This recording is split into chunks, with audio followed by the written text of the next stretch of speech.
So good morning, susuwayan din na namo og palimpyo ang lens sa sakyanan sa headlights. So start.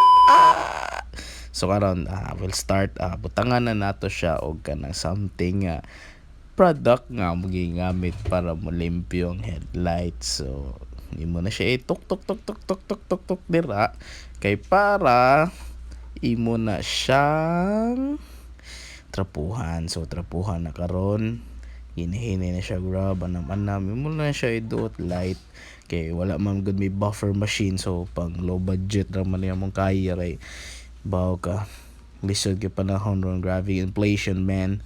So nana lang to may among gigamit lang ron na buffer machine is among kamot. So rub see nakita na ninyo difference. Mura na siyang nihayag-hayag gamay guys. So at least di na kayo lubog ang imong lights ana. So ni clear na siya gamay.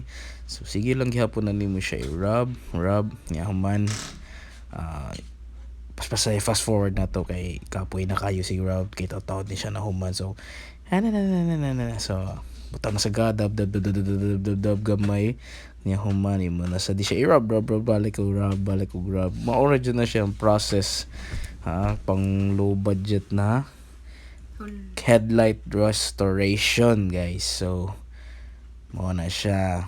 So imo siya rub balik, rub dub nana ra jud na siyang process na mo. So wala na sige naman namin nana runtod nga ni anam siya ka clear ang iyang lights. Di jud siya 100% clear kay kinahanglan mo siya buffer machine or kaya tuyok ng kuwan. So saban sa nako si Doc Lou kung isuwayan so si na difference. So pakita na natoon niya unsa po'y kalahian. So dagdag na so sige lang yapon may grab bagnod pahid ito na sayag ni sugani. So nainaya grab there you are ni sino na siya guys.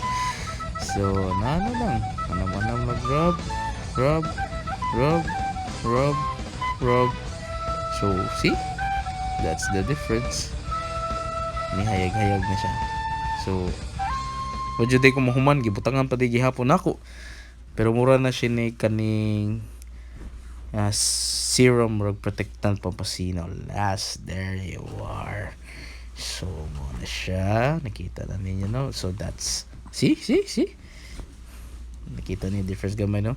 By the way, di kay siya musina sa kilid tungod kinapailoksan mo gani siya. So mo na mi ginagamit Levo headlamp polisher. So try lang yan na ninyo.